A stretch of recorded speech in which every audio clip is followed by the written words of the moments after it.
to welcome you all for what promises to be a very interesting evening, discussing and looking back an important exhibition. I'm John Rajchman of the Art History Department at Columbia, and the idea of doing this discussion comes from Wang, a graduate of our program, who had the idea to, before figures were already speaking at MoMA, to have them come also and in the company of DeBevoise to take up the issue of this exhibition and the role of China in it.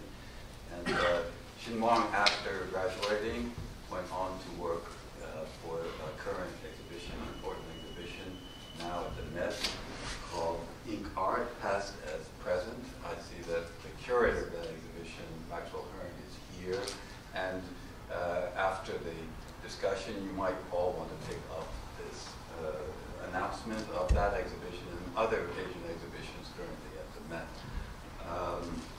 So in talking with Wang, we fast discovered that Jane DeBevoise of Asian Art Archives actually had assembled and introduced a collection of archival materials from Fei Dawei. So it seemed natural to include her in this. Jane is somebody who we've had lots of collaborations with here at Columbia. She's president, I guess I shall explain, of Asian Art Archive. But she's also author. Please, you're so excited about this. I'm glad you're so excited about this. So she has a book, maybe I'll just give a little plug, that will appear in April with the title. Between State and Market, Chinese Contemporary Art in the Post-Mao Era. So a very interesting book with lots of illustrations. Very impressed by that. Jean-Hubert Martin, I probably need no introduction here in New York. This exhibition is very well known. It is the object of a retrospective study already from After All in London that also reprints some of the materials from the time and gives a commentary from the point of view of today. And Jean-Hubert was part of the National Museum of Art in Paris and helped to found the war and, of course, did this important exhibition. I think he's continued in this vein. I was in Moscow myself 2 years ago, and there had been a version of this kind of global art show in Moscow, which was the most successful exhibition of the Moscow Biennial, at least at that. So Fei Dawei, I think, perhaps less known to this audience, I'll just make a very brief introduction about Fei Dawei, but I recommend that you go to the website of Asian Art Archives, where there's a very long and much more detailed description of him and his career. But he belongs to a group of Chinese artists and curators who graduated from CAFA, the Central Academy of Fine Arts in Beijing, and participated in the formation of this new contemporary art movement that was arising in China. At the Armory show, we heard from Wuhan that, in some sense, these artists were the ones to set the categories and the narrative, which only later would be reproduced and amplified by everybody else. So he was part, a very direct part of that early movement, and then went to Paris, where he lived for some time, and where he met Jean-Hubert Martin, who we will hear about today, and brought Jean-Hubert to China. They selected the artists for this exhibition. He went on to do further exhibitions in France, and then went back to China, where he helped found Ulan's, the non-profit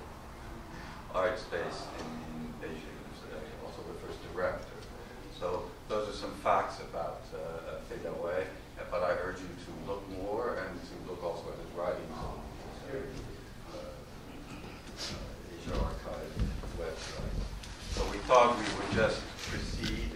First, Jean-Hubert will talk a little bit about the exhibition itself, then Fei Dawei about the Chinese part of the exhibition, and then Jay will talk a little bit. I'll just do a very brief introduction of the archive, but what we really want is to open this up as much as possible for questions. I think this exhibition and the Chinese participation in it is still very relevant today. So we're going to go sit down here and the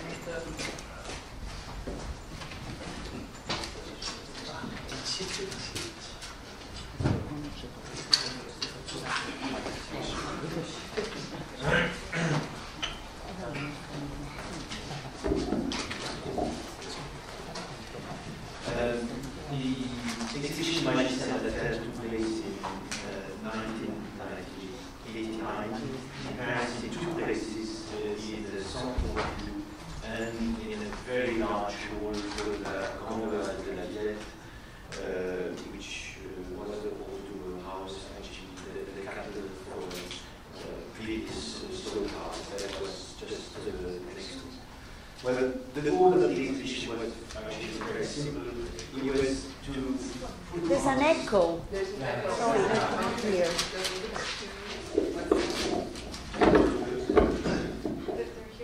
Yeah, like this. No. Maybe no. I can speak with it. Oh, yeah. But I guess so. But I don't know if you hear me. Hey, can you hear me? Yeah. Fine, good.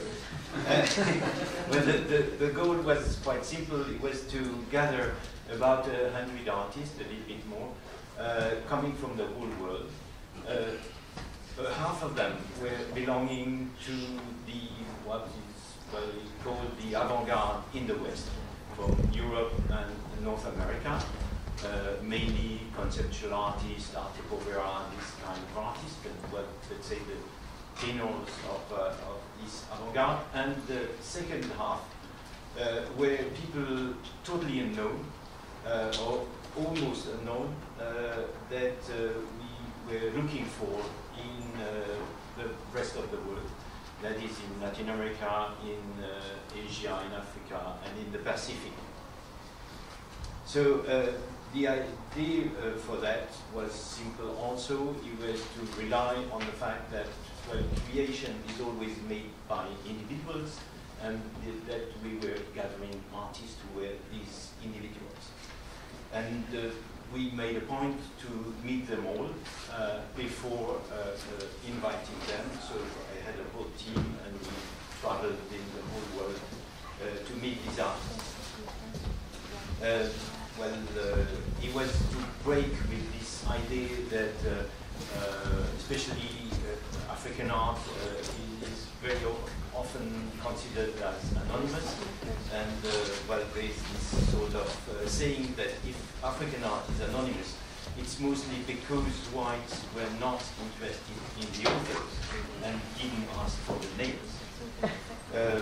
They were mainly individuals. There were a few exceptions with a few groups, like 4 Tibetan monks who made a mandala with this picture, and a group of Aboriginal Australian belonging to the wild Piri population from Yuan. It was basically a museum exhibition. That means that it relied on artifacts, on aesthetical approach, and on formal judgment. The idea of visual thinking was actually very central to the selection of the 4 works, and this is why I'm happy to lecture here in front of this audience. The novelty was to survey art from the whole world, and to do so to mix 2 categories of knowledge that are still sometimes quite separate. On one side, art history, and the other side, anthropology.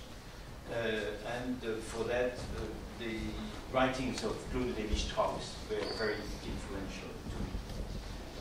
Material culture is the subject studied by anthropology. Art, invented by the West, is a part of it. The fact that other cultures doubted this concept of art is, for me, not important. It was a little bit at that time, I'm not sure, but nowadays I'm not well over that. Because, well, even if many populations, many cultures don't have the concept of art, you cannot imagine a human being who would honor his gods with something which is not beautiful. So the idea of beauty was also very important for the shows. The consequences, the interpretations and issues in terms of politics, neo and post-colonialism, racism, Marxism, religion, market, were so numerous that I decided not to address them in the exhibition, avoiding an introduction in the exhibition that could have actually become half of the exhibition. My short essay in the catalogue focused on art and creation to show our awareness of the situation and the novelty of the project. We treated the complexity of the issues with a collection of images and illustrations called in French cet alibi, the other, this alibi, which was commented by a text from Bernard Marcadet. That brought to some misunderstandings. Small text, a lot of images, small comments, and not, the sort of very long essay with all the things, the neo-colonialism, post-colonialism, blah, blah. It brought to some misunderstandings, and in the Anglo-Saxon world, the first critic of the magazine, Third Text, brought all the attention instead of the French text in the catalogue. And it has since then been taken over thousands of times by internet commentators who have very little idea of the works that the exhibition was actually showing. So I will show you images of the exhibition, well put in some very simple categories so that you can have an idea. There was the Western art, and the Western artists were chosen, well, as I said before, among conceptual art, art deco, this kind of installation artists. But they had all more or less a link with other culture. Some were living or had a second home in these other continents. Some others traveled. Some were very influenced by other cultures. But there was always a link like that. The first work here that you see is the entrance of the space of the Centre Pompidou, and this floor is covered actually with gold. It was made by James Lee Byers, and there was in very, very small letters, little sort of sentence which was JHMBPFOMDFF, which most of the people didn't see, and it meant Jean-Hubert Martin bought for $1 million, perfect for France. Then, just afterwards, you would see this. Who are the magicians of the earth? And you have all sorts of jobs and functions and jobs. That was a work by Barbara Kruger, an American artist, and on the other side, more interesting for me was the statement, we don't need any heroes anymore. Then there was the work by Alighiero Poeti, an Italian artist, that, as you may know, has had most of his work made in embroideries in Afghanistan or in Pakistan by women who are usually doing carpets. And this is an enormous work about a chant called a Wandi chant by Sufi master Berong, that already at that time told about the history of Afghanistan, as he said, full of blood, tears, resistance, and jihad, already in 18. Then a work by Marina Abramovich, who spent a lot of time in Australia, had lots of contact with Aboriginal Australian, and made this work which are quartz stones. And according to the beliefs of these populations, these quartz can heal parts of the body. So they were placed so that, well, you see the artist here, Marina, well, against the stone, and well, they're touching some organs or some parts of the body. And then an artist who was at that time still totally unknown, Ilya Kabakov, who was well, the sort of leader of this called the conceptual art school of Moscow, and this is a narrative. It's a story of in Russia, in this poor little flat, surrounded by propaganda of the Soviet Union, a guy who has exploded his ceiling and has gone into the space. The title is "The Man Who Has Flown Away from His Apartment into the Space with this stupid little catapult made with springs and elastics." And well, it says a lot about this idea of the glorious future that communism was promising to all the population. And well, it was one of the first time he was in an international exhibition in the West. Then there were some works that were very criticized by some commentators that were actually relying on what we call simply primitivism, so-called primitivism. Well, let's say very archaic ways of doing art in some parts of the world. This, for me, was connected to the exhibition of Bill Rubin in the MoMA, Primitivism 20th Century, who had happened just a few years before, which I criticized very much, at least well, it was a fantastic show at the same time, but the last part was very questionable because it meant that primitivism didn't exist and was dead, and there was only in the West our beautiful Western art, and in the rest nothing. And everything that was shown was supposedly ancient.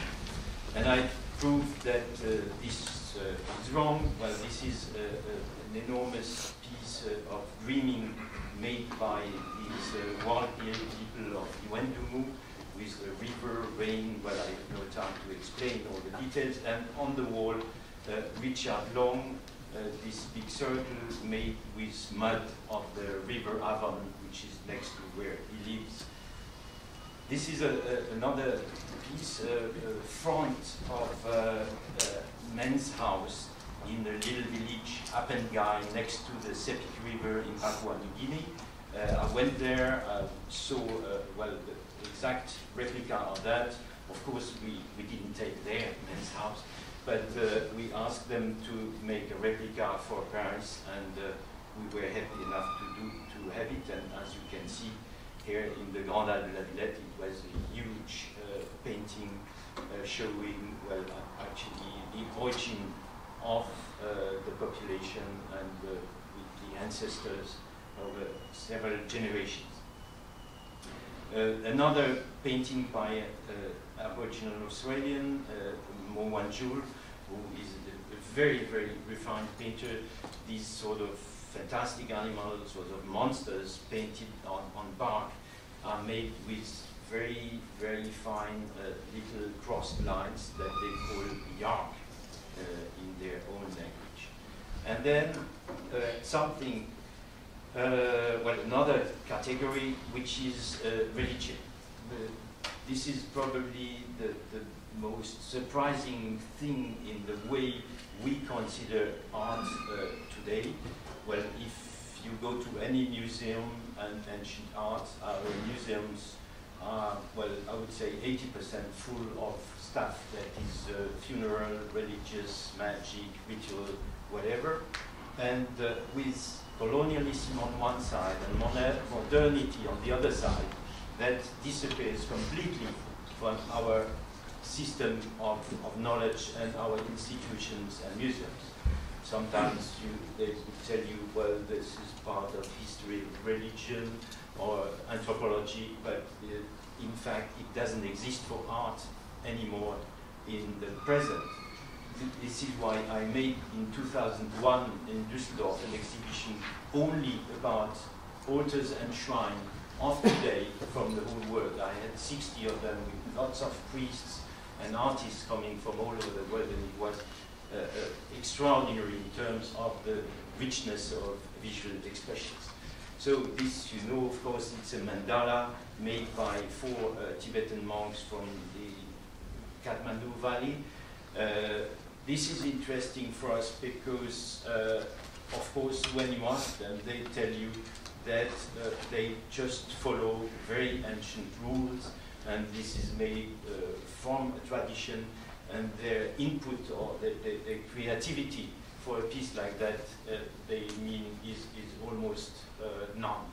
In fact, well, these mandala have evolved during the time, but this is something which is certainly closer to what we knew in the West in the Middle Ages, but it's such a strong work that it had its place here.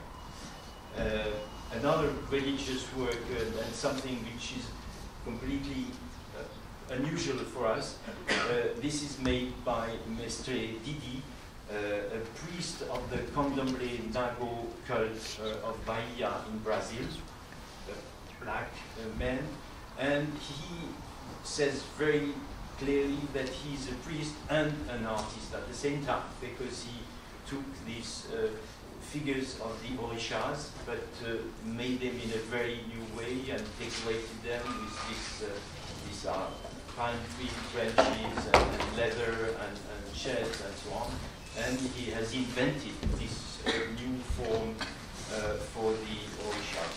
This is a bird, as you can see, with the two wings, symmetrical.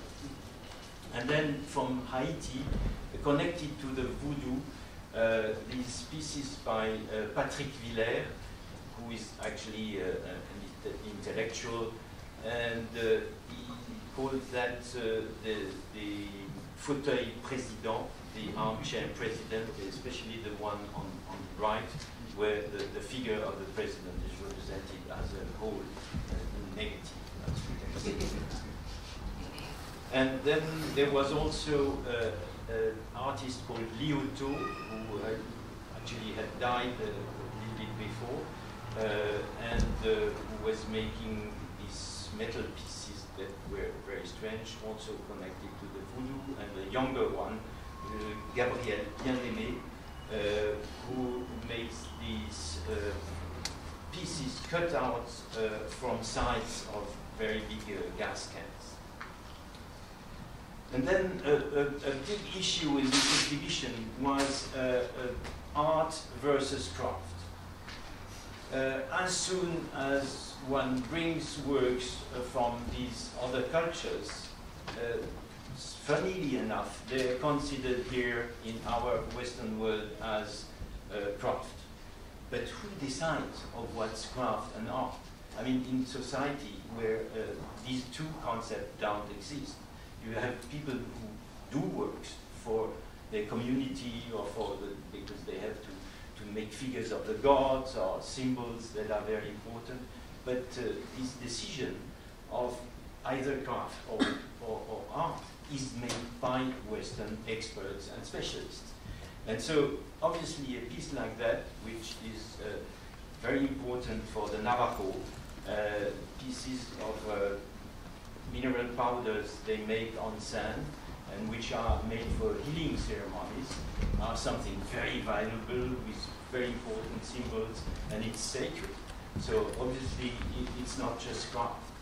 And this is valuable for many other pieces that I showed, this is made by a guy we were looking for during weeks, Joe Ben Jr. His father was a shaman, and he's using the patterns and the motifs of these healing ceremonies, but he changes them because he doesn't want to make a sacrilege. And another type of works like that are these coffins made in Ghana by a carpenter whose name was Kanekwe.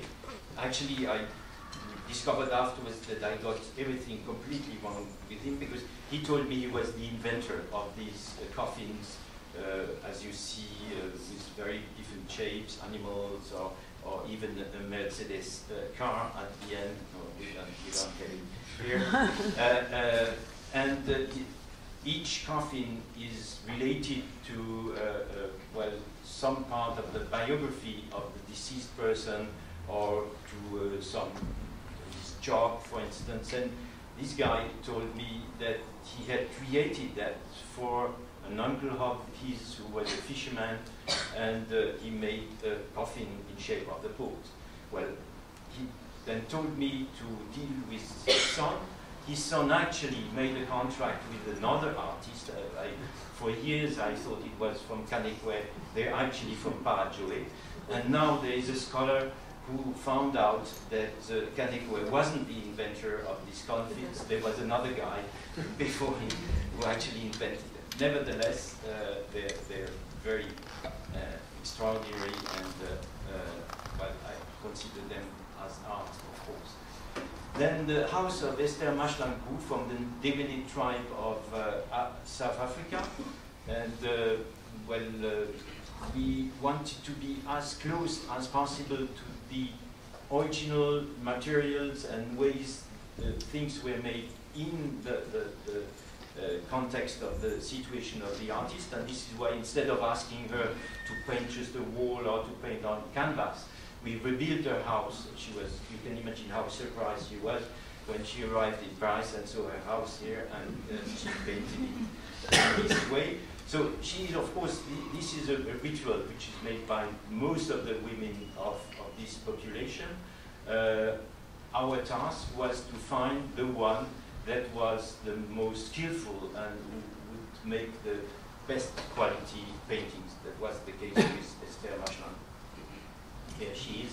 This also brought to lots of discussion because I was accused of doing horrible exoticism, but she wanted always to dress like this. This is, of course, a ceremony dress, but she would go in the street in Paris, not only in Paris, because she actually exhibited in the States, also in Europe, in many several instances.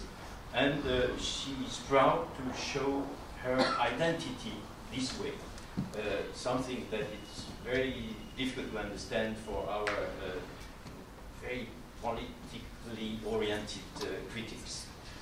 And these are funeral effigy, funeral portraits that are made for the cemetery, for the tombs. And you see on the forefront policemen and, well, people in European dress, but also traditional rulers in the back, made by Akpan from Nigeria. And here is one of the so-called traditional rulers. And then, of course, there were some artists that were dealing with modernity, but in a very personal way.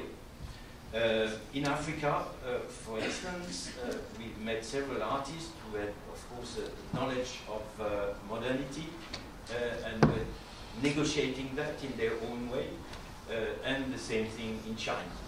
So there were different approaches according to different contexts, also from my part. And there was not a single system for the selection of artists in all the culture. In Africa, I had the difficulty to find no informant. I couldn't find somebody who knew enough about Western art and could, at the same time, bring me or lead me to interesting artists in Africa. And as a result, I didn't take any modern artists coming out from the art schools in Africa because they were all painting abstract painting. If I had shown that in Paris, everybody would have said right away, well, this is second-rate abstract painting, derivating from École de Paris, and it's just non-interesting. So I prefer to find some sort of outsiders or people that were quite original in their own way. Che Samba was actually in Kinshasa, a painter of posters and effigies also of deceased person for the cemetery. His real originality is that in his paintings, he talks about himself and about his ambitions of becoming a real well-known artist and a rich one.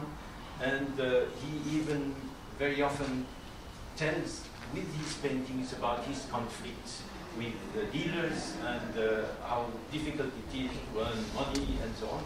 Something that probably Western artists would do. Here is another painting about AIDS that he had in the exhibition. Then there was Bodis Kingeles of Ivory Coast, who made these little models of what we judged right away as postmodern architecture, only they hadn't seen any before. Maybe some pictures in magazines, of course, of some skyscrapers, but he invented these beautiful houses and he made a specialty of that, doing even models of whole cities.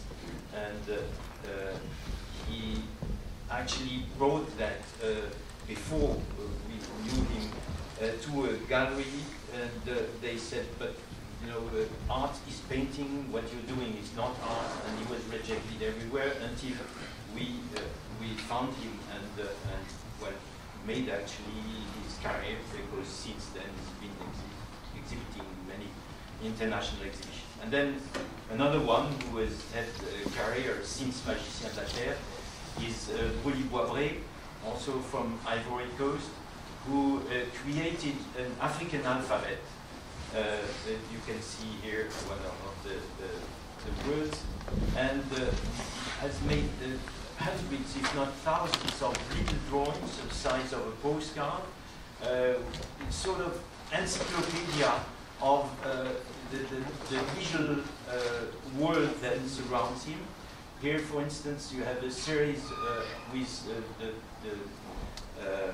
the stains on the cola nuts that he has taken like little prophecies or symbols that he can interpret. Usually there is a drawing, but there are little sentences that explain what's happening around it. And here, one of my favorite, which is showing clouds in French, les formes atomisées des nuages, and his way of drawing clouds is really something very peculiar and completely different from any representation we know in the West. And then, well, another relation to modernity is China. And in China, at the contrary of Africa, I had an excellent informant who will talk to you afterwards, Fei Dawei. And well, we found together, because we went for a trip in '87 through China, we found in Xiamen this artist called Huang Yongping. This is the piece he made with these tombs in shape of tortoise made of papier-mâché that had been done in the washing machine that you see on the right. And Gu Dexin, who was a painter, but also because he worked in a factory of plastic, made this very strange sculpture, and he was very surprised when I looked at that properly, because all the few Westerners, well, from embassy that came in his little room looked only the paintings and nothing else. So he showed this piece then in Magiciens de la Terre. Well, as you understand, this exhibition is well, also about meeting human beings. The meetings were very important, and some of the artists that came to Paris still remember that. There were people from all over the world, and the most surprising encounters happened then. And well, the show is really trying to break our old categories and to open up in a new way of approaching the globalization. The success of Magiciens de la Terre, well, it's certainly to bring this globalization in the field of art exhibition. But my deception after that is that most of the artists coming from other continents, included in the international art world, were artists that were actually coming from the Western system that had been, in a way or another, in the mold of the West, and not artists like the ones or some I showed before that were working for the community and completely outside of the market and of this network of contemporary art that has extended now to many other countries. A new interpretation grid needs to be elaborated for this globalization. A post-colonial history of art needs to be written, which cannot be anymore this old chronological and evolutive narrative, but rather a geographical approach. The difficulty is to combine different value systems, hierarchies of genres, and techniques. One of the outcomes of Magiciens de Terre should be for the major museums of modern art to start reconsidering their conception of modernity. Till now, they have done it mostly in an awkward and clumsy way. Thank you.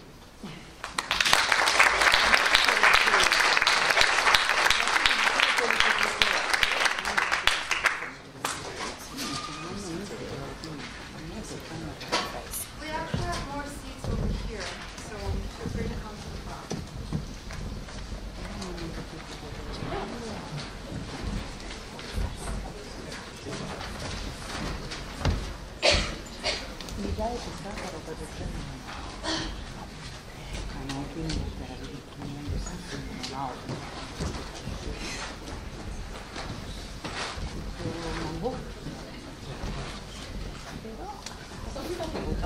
Sit up front.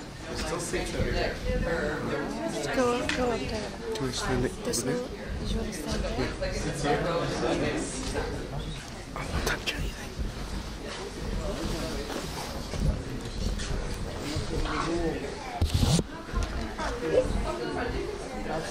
You guys, there's seats over here. Yeah.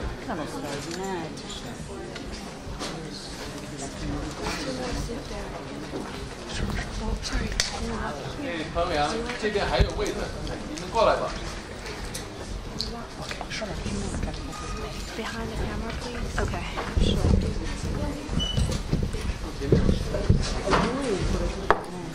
And there's two chairs over here. There's three over here. Unless you want to speak out.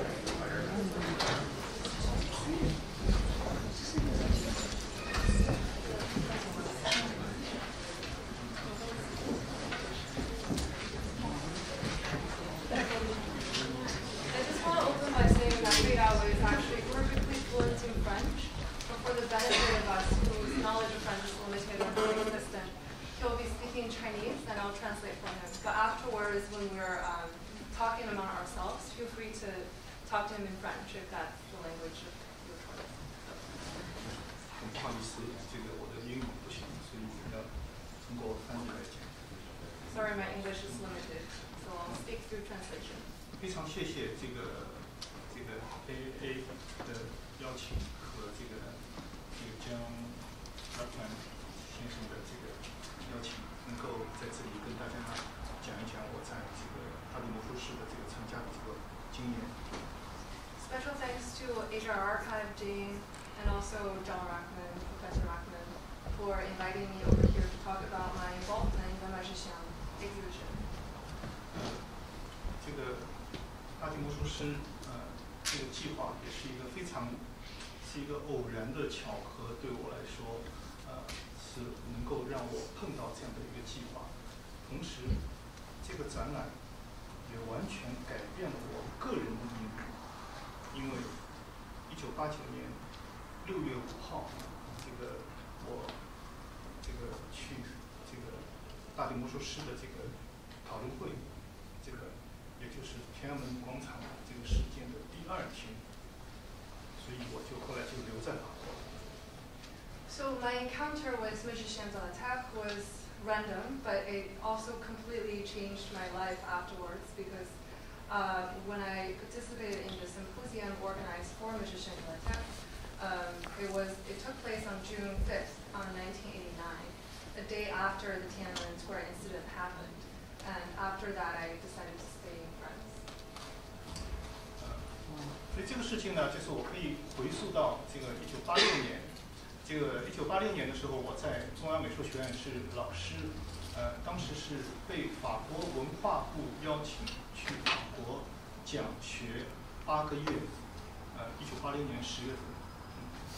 So I wanted to trace back to 1986 when I was still a professor at the Central Academy of Fine Art, and I was invited to lecture in France through the invitation of the French Cultural Ministry.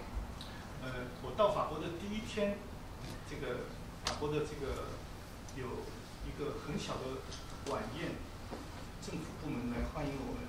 这个当时Jean-Hubert Martin就在这个小的晚宴上。There was a small welcome dinner organized by the government to welcome us, and Jean-Hubert happened to be there. 然后当时我们没有很多的谈话，我知道Jean-Hubert在准备当时的巴黎双年展，也就是后来的大地魔术师，原来是准备是办这个双年展。So at that occasion, I met Jean-Hubert, who told me, we didn't talk too much, but he was planning the then Paris Biennial that later became Magiciens de la Terre. 我走的时候，实际上这个86年的时候，我已经是一个中国的前卫艺术运动里面的一个非常活跃的分子，所以这个中国的这个1985年开始爆发了一个非常厉害的一个前卫运动前卫艺术运动，叫85新潮运动。那么我当时很激动我这个带了1200张幻灯片到法国去，要让西方人看看他们会怎么反应。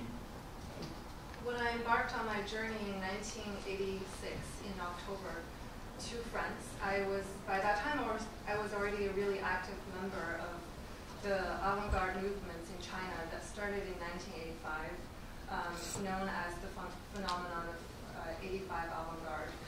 And I was really excited, and I brought over 1,200 slides to show the French, and I was curious to see how they would respond to the avant-garde art in China.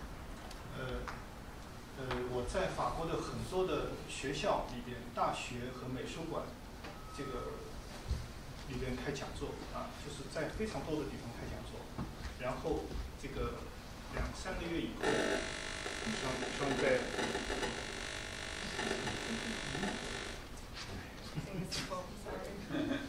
2-3个月以后，Jean-Hubert Martin就打电话给我，他说：“听说你这里有很多资料。” So I lectured at multiple venues, mostly colleges, universities, and after 2 or 3 months, I got a phone call from Jean-Hubert saying that I heard you have a lot of materials and interesting stuff. 我说我可以给你做一个 selection， 就是一个挑选，就是200-300张200张幻灯片，我可以给你讲3小时。结果他说你有几张啊？一共有多少？我说1200张。他说我能不能全看一下？ So I initially proposed to Jean-Hubert that I can select about 200 to 300 images and give him a 3-hour preview or a 3-hour explanation. And his response was, how many do you have in total? And then I said, there are about 1,200, and so he's on board to see all of them. 然后这个我记得我是把很多的幻灯片带到文化部去，然后大地魔术师的整个策展团队一起看，一张一张看过来，这个记了很多笔记，这个大概用了2天的时间，而且把幻灯片的灯泡烧掉了。So I brought all of the slides to the Cultural Ministry to be reviewed by the curatorial team of Magiciens de la Terre, and they took very detailed notes of my talk and the images. It was a 2-day process, and during which the bulbs in the slide machine burned out. 所以这个完了以后，大家我觉得这个策展团队都非常的激动。这个Jean-Hubert Martin当场就说我要马上去进中国，立刻尽快的要去。The curatorial team was thrilled and very excited, and Jean-Hubert decided to go to China immediately. 这个实际上呢，就是我是87年回到中国，87年的5月份回到中国。那么这个Jean-Hubert Martin是我们正在就是他是希望能够有政府的一个正式的一个邀请，到中国来考察艺术，但是中国的文化部一直不回答他，所以我说你还是用旅游者的身份来我说我都给你安排好，所以呢，就是到11月的时候，87年的11月的时候，他就以旅游者的身份过来了。So I returned to China in May 1987, and Jean-Hubert has been trying in vain to apply through the Cultural Ministry in China to visit. So I persuaded him to come as a visitor on a tourist visa. So that's how he came later that year in November. 这个首先要讲，就是我是想讲一下，就是这个时候正好是85运动正在高潮的时候，非常激烈的时候，所以这个85新潮呢，我不知道大家这个可能有些人还不太清楚这个85新潮，这是一个在中国在关闭了闭关锁国40年以后第一次出现一个文化上的开放，能够有可能做一些这个创新的东西。这时候有一个巨大的一个等于说是一个叛乱，就是艺术的叛乱开始。首先就是拿西方的当代艺术来打碎社会主义、现实主义。Okay, so when Jean-Hubert visited in 1987, the 85 million avant-garde movement was at its height. It was, I don't know how familiar you are with the context, but it was a moment of creative freedom after China being closed off to the world for almost 40 years. And it was the first time that the artist orchestrated this rebellion against official types of art, including social realism.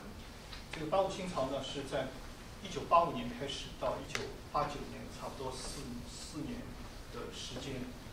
这个4年的时间是一个非常奇怪的一个阶段，因为政治的压力正在消退，商业的压力还没到来，所以这是一个真空的阶段。真空的阶段既没有一个展览的系统去支撑它，也没有艺术市场，但是有疯狂的思想。Okay, so the 85 New Wave lasted roughly from 1985 to 1989, and it was a bizarre period of time in China because the political pressure on the artists are just evading and are just disappearing, but the market has not yet set in. So it was a peculiar moment where there's not a mature exhibition system or infrastructure, nor is there pressure from the market, but there were lots of crazy ideas. 这个时候是对西方的当代艺术的信息是非常混乱和少的，但是这个运动更多的是由于这些艺术家读了非常多的这个近现代的这个西方哲学的书产生的一个东西。So the information the artists could get about foreign artists or movements were limited and also chaotic. Their perceptions were not well ordered. But it was because they were also going through this reading fever of Western texts of modern and contemporary philosophy that triggered the movement. 所以这个Jean-Hubert Martin 到中国来寻找中国艺术家，实际上这个时刻是一个，我觉得是两种开放的相遇。西方要打开自己去看西方外面的世界，正好中国也在打开自己，也要看外面的世界。这两种开放却是不太兼容的，不兼容的。So when Jean-Hubert visited China, it was right at the moment when two systems are eager to open themselves up to the outside world. So Jean-Hubert was looking at art outside of the Western system, and China was eager to open itself up to foreign influences. But I realized that the openness of these two systems were not completely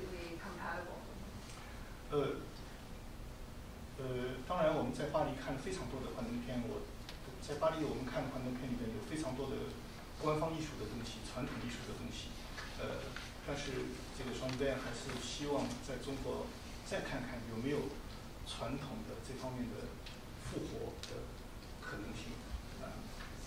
So in the slide I brought, there were a lot of content about official art and traditional art, but Jean-Hubert was still interested in visiting China and see if there's something reviving of the past and something new.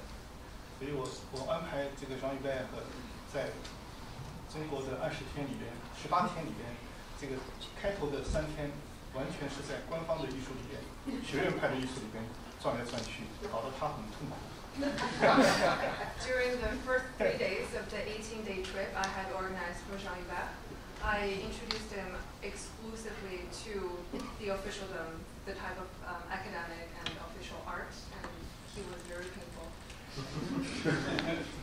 后来我就让他跟这个做前卫的这些艺术家和评论家，比如说高宾禄还有王广义吴山川这些艺术家见面。这个立宪亭不在北京的时候，所以这个当时就有非常激烈的争论，跟Jean-Hubert这些，你先说吧。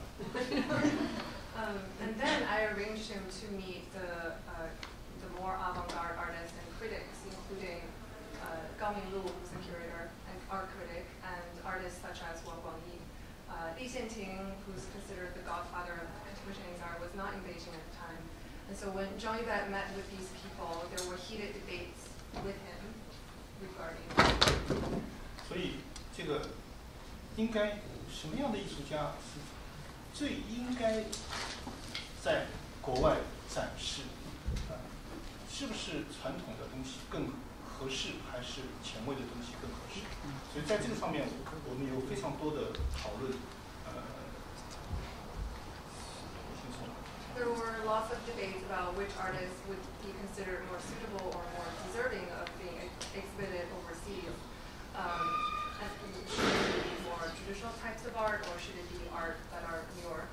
所以我们在这个整个中国看了很多城市，见了很多艺术家，而且我是这个鼓励Jean-Hubert和艺术家尽可能多的谈话，这个来做翻译，这个是当时这些谈话是起了很大的作用，对双方的了解都起到了很大的作用。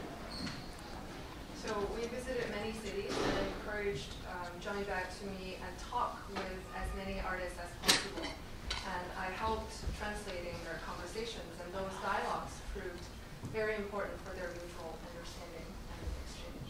所以我们最后选的这个3个艺术家，还是我们达成一个共识，就是说应该选择就是在一个文化里边最有活力的艺术家是谁？所以在这个上面呢，就是已经没有一个传统和前卫的这个分别，而是谁是最有活力的，什么样的作品是最有活力的。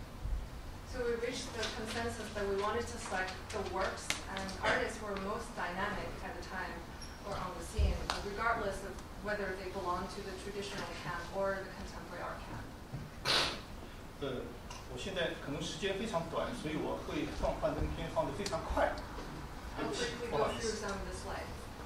这个简单看一下中国的官方艺术。官方艺术从49年以后到现在为止，基本上没什么变化。An example of the official type of art in China that pretty much remained unchanged from 1949. 这个官方艺术里面的前卫艺术。Avant-garde art within the context of official art. 这个我们可以看到，这个新潮美术的85新潮的这个它的标记，它的标记就是一个跟这个大地魔术师完全相反的一个东西。大地魔术师要取消线性进步观，那么在中国的当时的艺术家呢，一定要进步往前冲，这个不能掉头这是完全我说的这个不兼容，就是在这个地方。So you can see that the icon or logo for the 85 New Wave is a ban, so no turn back, basically. And I consider this to be antithesis to the logo or the cover image of Magiciens dans Terre, which is against the kind of linear progression. But for the contemporary Chinese artists at the time, they were so determined to keep advancing their progress and agenda, and there's no, they're not allowed to look back. And this is what I meant by the two opening systems were not compatible. 我现在就不解释了，就快点看啊。Quickly going through some images, what is being considered. 这些艺术家都是比较有代表性的一些这个艺术家。Some artists who were representative of the art that came from that period of movement.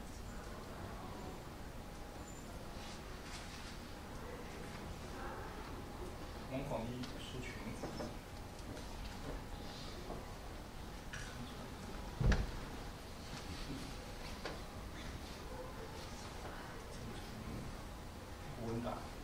文大姑，陈真，这个是他在出国1986年出国以前，在上海画的画。他到了巴黎以后，就变成一个做装置的艺术家。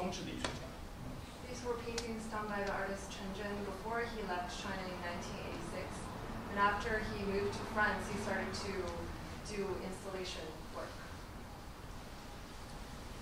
丁乙是一个，他从那个时候，他年纪很轻的时候，就在这个八五运动里面，他就很早就决定，就他一辈子就要画这个不变的这些图案。This is the artist Ding Yi, who decided really early on, when he was relatively younger, that he will continue to follow unchanged, to do this sort of unchanging types of paintings. 这个王子卫的，在85的时候做的，也是都是非常年轻的艺术家。So works by artist Wang during the 85 Gu Dexin, he was really young at the time. 这是这个劳森伯在中国做了展览以后，有一群山西的艺术家非常激动，他们很快就做了一个差不多的展览。So this is an exhibition mounted by a group of Shanxi-based artists who were excited to see the Rajchman exhibition earlier in the same year. It literally happened right after. 这是新科度小组，就是他们从来没有听说过什么是观念艺术，所以他们觉得他们自己在做这样的艺术是在发明一种艺术。So新科度is new measurement group. Okay, so this is a work by the artist collective called New Measurement Group. And they never learned about contemporary art before because they thought that they were creating a completely new mode of art. 这个是厦门达达在这个烧作品之前，他在把那个展览之后的他们的所有的作品都烧掉。在烧作品之前，在地上写的就不杀死艺术，生活不得安宁。达死了。So this is taken right before the moment the radical art collective Xiamen Dada burnt all of their works in an exhibition, and they wrote this sort of slogan on the ground before they burned their works, which said 不杀死艺术，生活永不安宁，不得安宁。We won't have peace in life unless we kill art, and Dada is dead, or Dadaism is dead.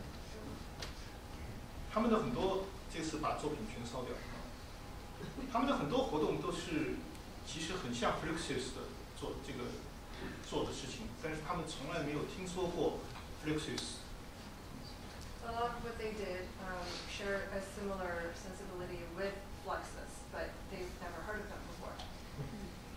这个3个艺术家被选上这个大地魔术师的，一个是黄永平。So the 3 artists were selected to participate in the Magiciens. 黄永平是中国艺术家里边最哲学家的艺术家，他是读了非常多的哲学的书，这个中国的古代的哲学和西方的这个当代的哲学，特别是维特根斯坦的哲学。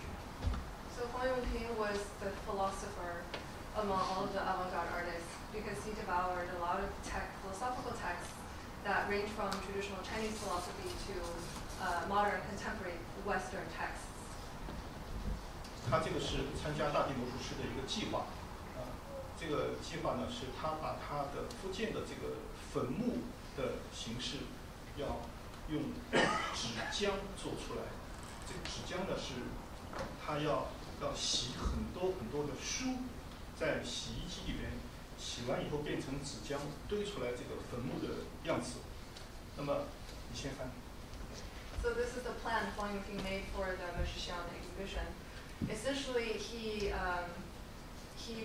modeled after the shape of tombs in his hometown, and the stuff that the tombs are made of were paper pulps after he washed books and texts in the washing machine.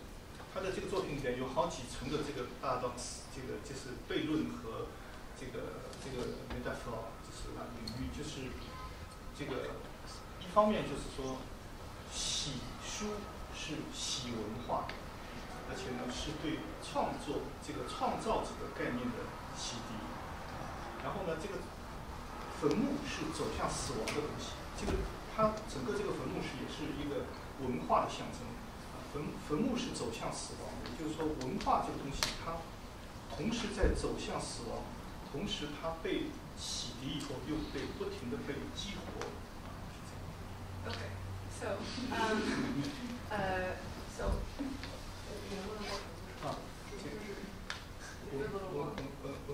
这个我也忘了。I'll remember because I was trying to translate in my head as you were saying. Okay, so there are several layers of metaphors and paradoxes in this work. For example, the gesture of washing the books can be read as a metaphor of washing the culture and purging it in a way. And also, tomb is a metaphor for death, meaning that the culture is heading towards its demise. But so there's the paradox there that through the process of washing the books, there's the possibility of reviving the culture as it heads towards its demise. 还有呢，就是说它这个洗涤要洗涤东西，一般是把它弄得更干净。但是在黄永平的作品里面，洗涤这个动作本身是让原来可以看见的东西、看清楚的东西，洗完以后就看不清楚了，就把这个事情弄得更加含混、更加不可读，弄脏了更脏。So in common sense, washing is a process of cleaning something, but for Huang Yongping, the process of washing actually renders what's previously readable or legible into something that's inaccessible. 这是在 Villette 在装作品的时候。I just want to add one more thing to make it dirty. I forgot that part.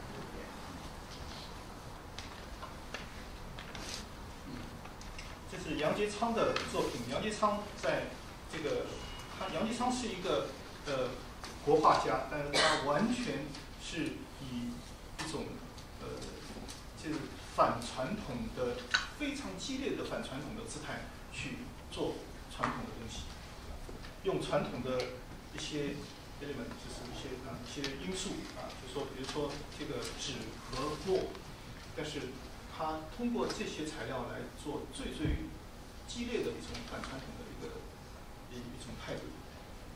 So Yang Jiechang is another artist selected for the show, and he came from the Guohua background, more traditional types of Chinese painting developed in the modern period, but he used a lot of the medium and technique from that painting tradition to radically subvert it. 虽然他这个做了一些这个形式这些轮廓这些形状好像是给他做的一些大的画的一些轮廓，但是实际上这个形状对他来说不是最重要的，最重要的是他的一个这个重复的动作，在刷那个纸，用墨来刷那个纸，所以他的画的这一阶段的画的名字都叫千层墨。So these studies these drawings or paintings might seem like studies for his later works, but actually these were not. And the important thing to remember is that the repetitive gestures are being foregrounded here. 所以这个重复的动作，不仅是对绘画不不仅是在做绘画，也是在做他自己。 So in the series that later developed into what's later known as 100 Layers of Ink, he's not only repeating the gesture, but also repeating himself as an artist. 所以他这个像这种画里边，他还是这个非常大的画，然后他在这里边还混了一些土啊，混了一些稻草啊，还有一些什么排泄物啊，都乱七八糟混在里边啊，所以让他不是完全传统意义上的这个绘画啊，水墨画。 So we mixed into the ink dust or even straws or even dustbins, and so that these are not painting in the traditional sense, not ink painting in the traditional sense. 所以我刚才在这个Metropolitan的这个美术馆里面看到他的画，这个是这个阶段的画，在水墨展里面。 So I just saw his paintings on view at the Met's Ink Art exhibition, and those are the paintings that came from that period in that series. 顾德兴是一个塑料厂的工人，当过一段时间塑料厂的工人。他自己是一个非常就是跟新兴画派啊这些地下的艺术家混得比较，就是在这个圈子里边活动的艺术家啊。然后他自己又是工人，当过一段时间的塑料厂的工人。他自己的画是一些有点像野兽派这样很有个人特点的这样的一些画。So Gu Dexin is another artist, and at the time he was working in a plastic manufacturing company as a worker, but he also had personal connections with artists from the Star Group, the avant-garde art groups at the time.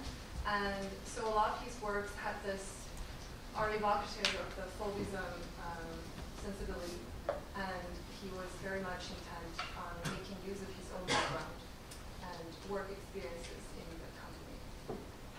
他自己把这些塑料扔掉的这些塑料捡回来，他作为一种物品挂起来看，所以这个对他来说，他觉得这个就是一种应该可以看的一个作品的东西。So he recycled discarded plastics that he had collected and regarded them as art objects. For him, those are things to be looked at in this context. 这是在大地魔术师上的他的作品。 So this is an image of his work at the Magiciens exhibition.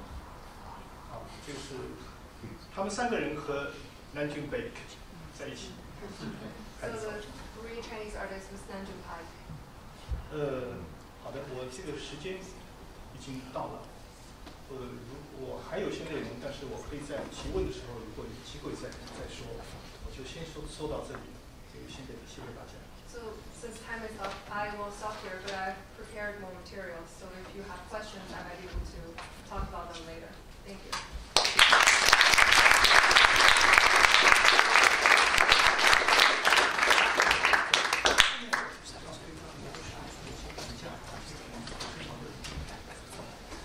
What I'm going to do very quickly, Fei Dawei, thank you very much, and Jean-Hubert. I'm not going to really show. Is my next one up? Yeah. No. What I think we can do is, if we have 15 minutes, officially 15 minutes, that clock is an hour wrong. We have officially 15 minutes left. So what I'm just going to point to is Fei Dawei's archive at Asia Art Archives, which is amazing. And I'm not really going to talk about it because many of you in this room know Asia Art Archive very well. We're based in Hong Kong, but we have a very strong web presence. And Fei Dawei is amazing person, as you can imagine, has enormous experience, and he gave us the privilege at Asia Art Archive of digitizing his archive, which we now are in the process of putting online. If you go to Asia Art Archive's website, there's a section called Special Collections. We have lots of special collections of art, of materials that are given to us by artists, curators, critics, and various other people. But Fei Dawei's archive is in there. If you click on it, you'll get an overview of the archive. You see what's inside it. And this is what we have prepared. It's called a tree diagram. So you can see the kinds of material that we have at Asia Art Archive in digital form that Fei Dawei has given us. We have artist files, his articles, exhibition files, the China 1989 show, the Magiciens de la Terre show, many other curatorial projects that he has done since. The exhibition that he did at the Ullin Center, which is on the 1985, which is the opening exhibition at the Ullin Center. The talk series that he's done, slides, artist slides that he has collected, other materials about exhibitions. So it's a vast, vast archive of more than 4,500 digital files. And we are delighted and happy to be here at the archive, at Columbia to introduce this, because we want you students to come and visit us. You can visit us online, but visit us also in the archive. We also did a project of which Fei Dawei was involved with, called Materials of the Future, focusing on the 1980s.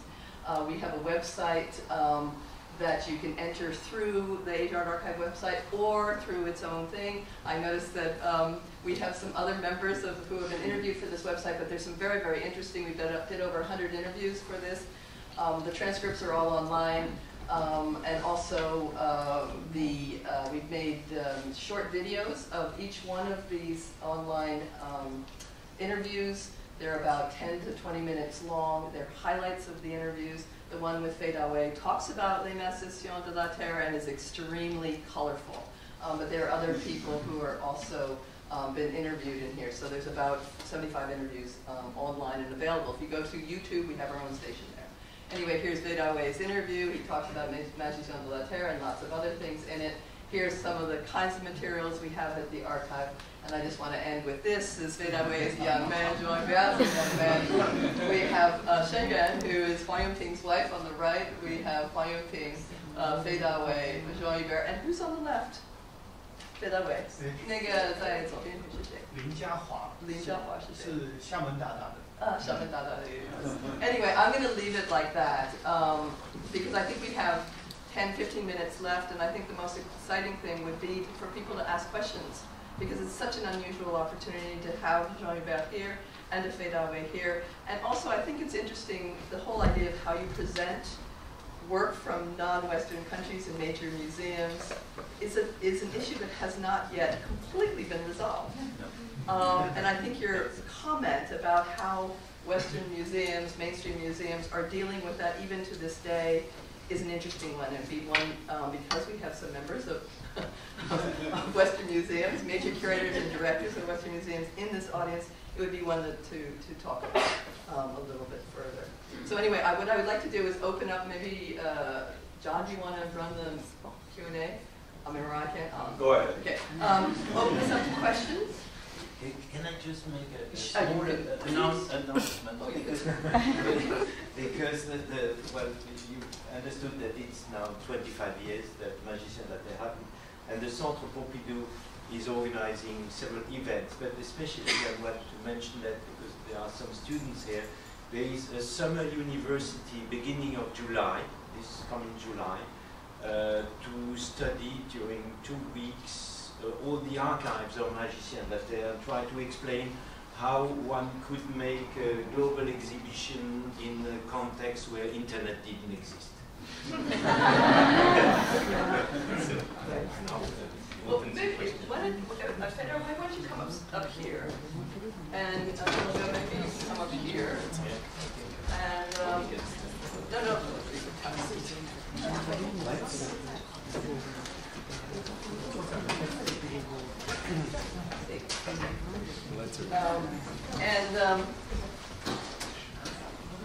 Does anyone have any questions? I have a question. Okay, I'll use my priority, and I'll definitely call on you next. One of the things that I think is very interesting is that there have been quite a lot of exhibitions, biennales, art fairs, where you put where work from Western and non-Western art is put together. These are events. They're often temporary. They often don't leave a trace except maybe a catalog.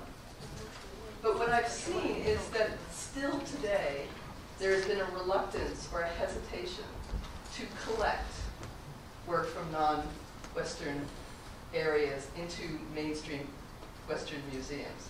I was wondering how much of the work of Magiciens de la Terre was actually collected and entered into the permanent collections of major museums, whether in France or elsewhere, and then has circulated or been exhibited later? And how? Well, at the time of Magiciens de la Terre, I was myself director of the Musée National d'Art Moderne, Centre Pompidou, and I purchased about 10 pieces. But I must tell that they always been in the storage. And then later on, I became director in Paris of the Musée des Arts d'Afrique et d'Océanie, the Museum of Arts of Africa and the Pacific. And my successor as a director in the Centre Pompidou was very happy to send me as permanent loan all these works by the way. So I can say that it was successful. Then a few works that were made on the spot, like these great funeral effigies from Nigeria, were made by Rajchman in Paris in cement. It was very heavy. And they were donated to the Musée d'Art Contemporain de Lyon. That has also, which just reminded me the Gu Dexin piece. There was only one museum who showed really interest in some of the pieces in Europe. It was the Museum of Groningen, with a colleague who was very open, and he bought some pieces. But the rest was, some pieces were even sold afterwards, because obviously you don't go to an African artist in a remote village and say, well, I give you an insurance paper and so on. He doesn't understand it. So we had to buy the piece, and many were sold afterwards. We are actually trying to trace some of them now. But you're absolutely right. The major museums have an enormous problem with that. I mean, I see that the MoMA, for instance, is trying, first of all, to make an enormous research about the context of these remote countries or other cultures before starting anything. Well, I tend to tell them, well, you know, just do it, you know, and maybe you're wrong, of course, but you're wrong with the young artist you're buying also, you know. So, you never know if you're wrong or right, you know. But just go to it, grasp it. Yeah. They tend to make an enormous amount of knowledge that they need before to start, and that can take, of course, years and years. It's a good way to delay. This is my appreciation. I think there's a more fundamental problem there. You might have to rehang your permanent galleries and change the whole narrative you actually take them in. But anyway, can I have the question over there? Sure. My question's for Jean-Hubert Martin. I think that because Magiciens de la Terre was such an international exhibition, when we study it, certainly in the United States, I think it can sometimes get divorced from the sort of French art and museum scene of the late 80s. In particular, I think that post-colonial interpretations have largely come from English-speaking scholars, at least that's what we read here. And I was wondering if you could talk a little bit about the actual French context, both of putting the show together and of how it was received. 1989 obviously is the bicentenary of the French Revolution, and there's a lot of sort of pays de droit de l'homme stuff going on, it seems, in 1989. And I was wondering about how the show did or didn't fit into discussions that were going on in France at the time. Well, first of all, there has been quite a lot written about this story of the bicentenary. It was just a total chance. Well, as Fei Dawei mentioned before, actually the exhibition should have been in the frame of the Biennale de Paris. Well, that failed because the previous Biennale made such an enormous financial hole that it disappeared. And well, I had to keep this project for several years. It was very difficult until finally, by chance, also I found a real big sponsor, which is Canal Plus, a TV channel. And well, then it happened to be in 89. And I was very happy of that, because then I got an additional budget from this sort of organization that was well, programming all the events for 89. it had absolutely no connection with this celebration, and I had not the slightest pressure from these people. I say that because probably you've read something, you know, that people on Jean-Hubert Martin has been, you know, and the scrutiny of this bicentennial was obliged to do this or that. Not at all. It was fantastic for me because I got a little bit more money to do it. You can imagine how expensive it was to travel all over the world. And about the reception, well, it's all very difficult. I think, well, young Jiechang actually told me recently when I said, well, who from outside Europe could write about it? He said, yeah, stop it, you know. Everything has been written about this show, the best and the worst. Everything has been written. Just ask the artist to talk about it. So, well, the reception was, if you read the critics in France right away, you can say that they're very, very negative. They were, well, clever enough not to attack it because they would have been accused of racism, of course, you know, so they were a bit careful. But the gossip was terrible. I mean, and especially what we call in French les dîners parisiens, you know, where the dealers, the people involved in the market, they thought it was totally crazy, you know. It was completely out of their system and out of their soul. So this was a very bad perception, and even many people of the art world, many artists didn't understand it. It took, I could see that it took almost 6 years. After half a dozen years, some people went back to me and said, well, I just understood what you meant, you know, at that time. But the reception was quite bad. And then, as I said, in the Anglo-Saxon world, when there was this, I made this interview, very well-known interview for Art International with Benjamin Buchloh, with a friend. And Benjamin, of course, took his good old Marxist point of view, and I couldn't agree with that. And it was great because I got all these responses from people, and some people said, "Oh, Jean-Hubert, you've been totally, well, destroyed by Benjamin. You know, you're just desperate." And some others said, "Well, finally, you got him. That's very good." So I think the interview was, because we're friends, you know, was quite equal. I mean, each one made his point, and of course we don't meet because each one has a point of view. And then, well, there were all these critics coming from, especially from third text, that destroyed quite a lot, I must say. And as I said before, well, many critics, commentators, art historians took these critics because it was the only thing they got to read. Catalog is very expensive, very rare. Now it's a collector's item. And they can read French, and my text, funny enough, was never translated. You know? So the reception was, of course, they were also, as I said before, some countries like India or many people in Africa were very shocked by the fact that I didn't take their modern artists coming out of the art school, and took some people well connected to what we call primitive or some archaic way of doing art, and that I understand that very well. And it was shocking for them, and there were controversies and lots of discussion about that. And maybe Fei Dawei. But sorry, and then you mentioned the post-colonial, the post-colonialist discussion in '89, well, didn't exist in France.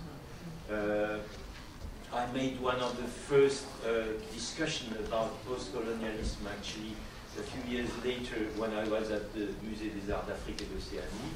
Well, as you know, the studies came from the Anglo-Saxon world, not from France, and we, in a way, we imported the concept. But in '89, we were, of course, talking, well, I don't don't think you need the word post-colonialism. Actually, we were a lot thinking about the colonialism, and this was, of course, the whole show was about that. But as I said, my point was not to make a big statement about post-colonialism, and the show was about art first. And of course, you have afterwards all these bits of interpretation, but you have dozens, you know. And it wasn't. This caused many misunderstandings also with some American colleagues that thought that when I was presenting my project, that I should include this black artist, and I said that's not the point. The point wasn't to present a black American. It was about art, and it had to be strong works of art, first of all, to convince people that there was something happening outside of this contemporary art legal system of the West. And of course, this is why many curators at the MoMA asked me afterwards, but could you redo this exhibition, or what would you do today? No way. I mean, this was 25 years ago, I mean, this is the past. I mean, the global exhibition nowadays is completely different, something totally different. I had to convince that there was a strategy to convince the art world that there was something else happening that they had never seen. And for that, you need to talk about quality, a certain aesthetics, certain types of works that can hit them, and not just take the modernism in every country brought by colonialism and and the sort of abstract art from Africa. That it would have failed totally.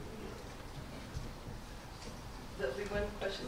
Well, Fei Dawei, that'll be fine. We can go a little over. Yeah, okay, right? we have time. Okay. Fei Dawei, I just thought Fei Dawei.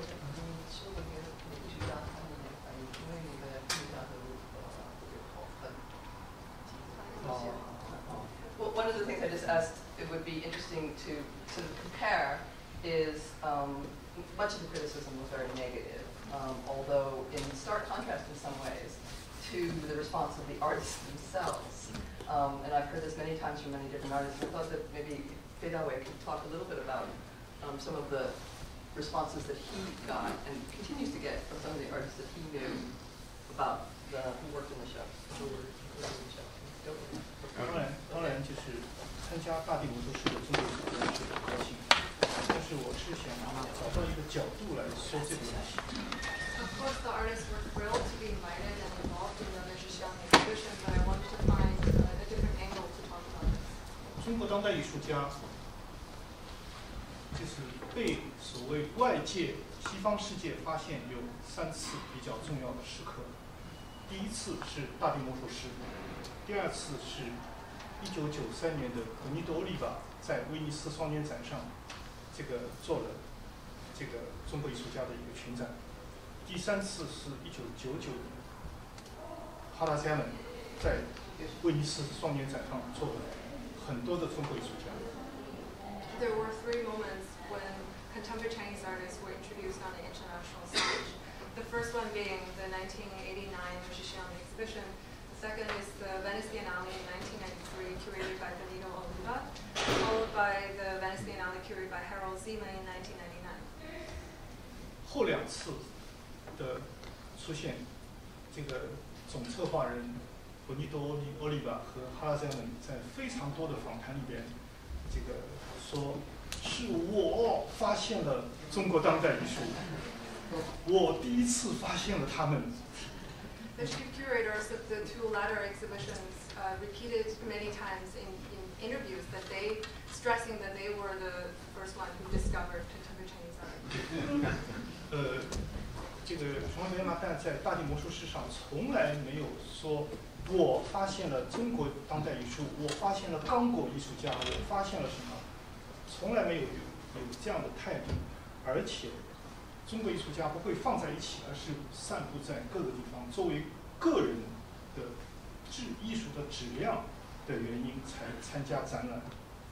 所以我觉得他这样做是非常的明智的。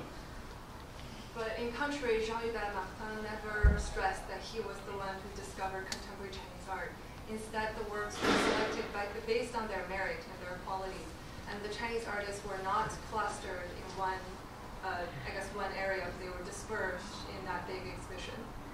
我们可以看一下1993年威尼斯双年展，中国艺术家去参展，非常的不高兴，因为没有人管他们。 他们的作品展厅越来越小，他们在那里哭，在那里骂，所以这是一次非常不愉快的经历。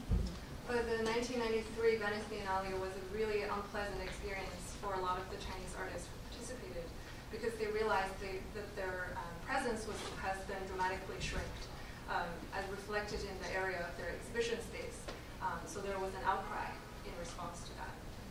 1999年Rajchman在做的威尼斯双年展里面，有一部分是海外的艺术家，这个已经在西方成功的，像陈真啊、蔡国强啊、黄永平啊，还有一些是在中国国内带过来的艺术家。中国国内带过来的艺术家，他们的 presentation 就非常的弱啊，在整个展览里显得虽然人数很多，而且中国这个牌显得是一个 communication 的一个亮点，但是他们的作品没有得到一个很充分的表达的一个机会，我觉得是很遗憾的。 So in the 1999 Venice Biennale curated by Harold Zeman, there were some artists who were already established in the West, the Chinese diaspora, such as Chen Zhen and Cai Guoqiang. But there are also a group of artists who came directly from China, and their works in that context, in comparison, seemed weaker, and also they were not fully presented or explored. 所以我觉得这个最好的情况，对艺术家来说最高兴的情况是，他们不是因为中国人才被西方展览，而是因为他们真正是有艺术上的质量才被展览。这是艺术家最希望得到的一个结果。 The most ideal and desirable situation for the artist is not to be selected based on their cultural identity, but because of the quality of their work.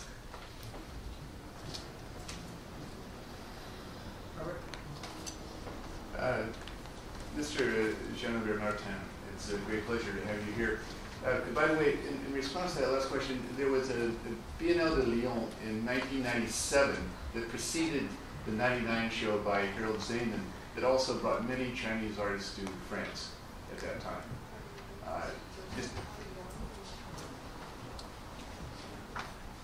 Zeman, Harold Zeman, in 97, prior to the Biennale de Venezia, 2 years prior, brought many Chinese artists to France.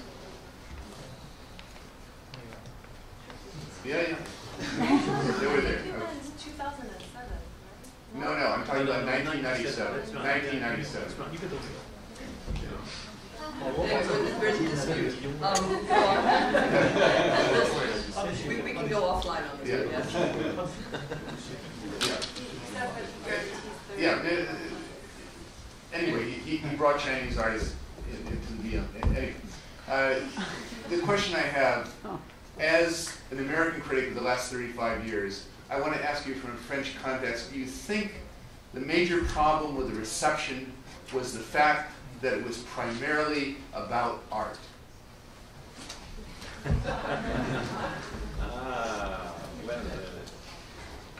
Possibly, yeah. Possibly. Because the questions come up right away, you know. Each time it's commented, it's always about this question of post-colonialism, of Marxism, or whatever, of ideological questions, and not about art. Right. I mean, you've seen some of the pictures, and nobody in this type, well, I have in mind actually the book that just came out, published by After Books about the exhibition, and there's this long text and several texts. Nobody talks about beauty well, that's anyway a word that's forbidden in recent art criticism. Nobody talks about pleasure, about the affect, about sensation, about feelings. That doesn't exist. So I would say yes, it's one of the reasons why the reception was bad. It's because of that. Yeah, but why wasn't the catalog? Why wasn't the catalog reproduced? One of the mistakes of this exhibition is that, as you say, nobody ever sees the catalog. The catalog is, I think, locked even a day, here a day. Paris Moscou, Paris Berlin, all these ones were reproduced en petit format, and this one never was. Why? If people wanted to know what is in this show, since, as you say, that little After All book is, again, not a single picture. It's all black and white. Well, so it's because, well, the reason why you don't see it is because the show, or the catalog was too successful. But Paris Moscou is the same. It's also a collectible today, and it was reproduced by Beaubourg in another format.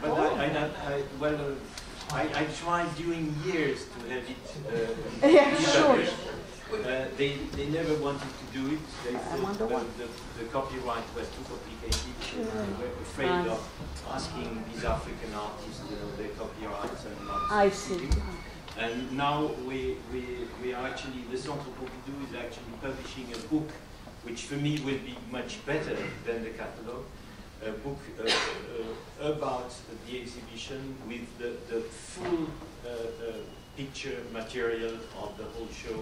Almost all the pieces, not all of them, but most of the pieces reproduced beautiful, much better than in the little English book, which is, well, small pictures and not very good quality. So in a few months you will have this available. Thank you. Merci.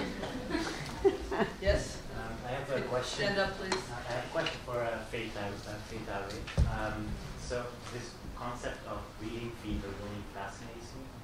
And from what I understand, what was being read in China was very different from what was being read in the West, with Wittgenstein, Sartre. So I wonder if in the context of the exhibition, this reading fever on the part of Chinese artists was ever discussed or ever came up.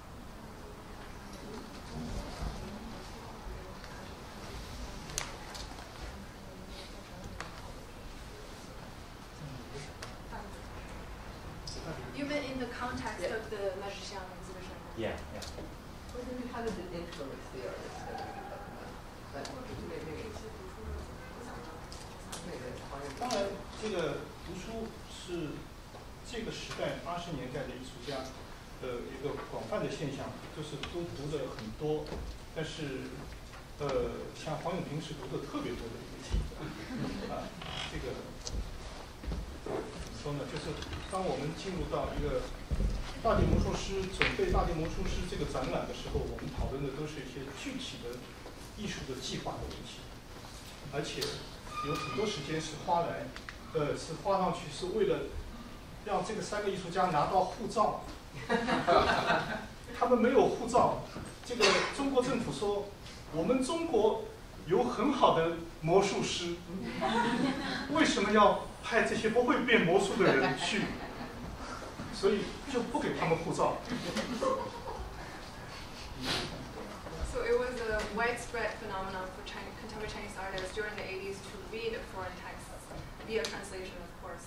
But Wang Yongping being the most prominent example, he was reading Wittgenstein and people and other important philosophers. But a lot of our discussions surrounding the exhibition were mostly concerned with practical issues. For example, getting passports for the artists. And also we were sort of questioned by the government. We have great magicians in China. Why are we sending off people who doesn't know how to play tricks? And also practical discussions of realizing the exhibition and making the work.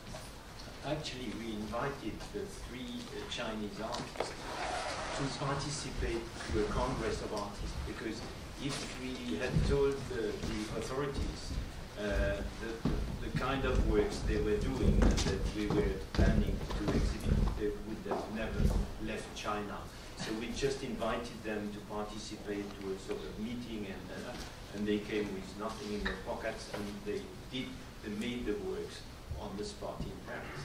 And this is the trick which allowed them to leave China and to come to Paris. So several times tonight you sort of referred sarcastically to abstract painting taking place in Africa or China, coming out of the academic. So then there was the abstract painting that you showed, the contemporary abstract painting, which I thought was actually a fairly decent painting, especially if it had been painted in Paris before the war. So my question is, have you seen any good abstract painting in academic settings in an academy in China or India or throughout Europe? Do you think it's possible to have painted a great abstract painting in China in the 80s?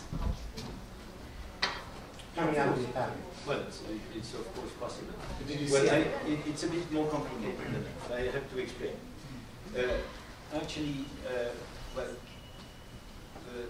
we were a group of curators, and I was discussing all my chances with a group of curators. Mark Francis was my deputy curator, an English guy, and we were in our 40s when we made the exhibition, and obviously we were engaged with a generation of artists, which was our generation. This is why I said, well, most of the Western artists belong to conceptual art, or in a very large sense, artists who were dealing with installations and arte povera, this kind of thing. And this is something, well, I've thought about more recently, and well, probably I would, but you don't redo history, I would operate differently. Well, all the previous generation of European abstract painting, we rejected. That was for us the past. We wanted to show a new generation, a new way to deal with art and so on. So why should have taken this kind of work, from Africa or from China? So this is more or less the state of mind in which we were. In fact, I think, well, for some of them, I can name a few artists. I really sincerely regret today not to have included them. For instance, the fantastic Wutai painter Shiraga, whom I visited before the show. Faris Belkaya, a fantastic Moroccan painter, whom I visited also before, and finally he was in the selection, and a few others like that. Raza, an Indian painter, whom I didn't know much at that time about him, but he was partly in Paris. Well, things like that, you learn about actually afterwards also. But tell me. At that point in '89, when you organized an exhibition, to what extent did you feel impossibility or possibility of having your own measurement, having your own standard, to make that selection across the cultures and the countries? What was your tool? My tool? Yes. A bit what it was this, what I said before, a strategy that is to convince the art world that these artists that were absolutely invisible were existing and were interesting and really very strong. And for that, it was, well, dealing with a system of judgment that I knew very well of the contemporary art, Western contemporary art work, and to bring stuff from outside that was obviously quite different, but that could be understood more or less by these people I knew very well, or this kind of public.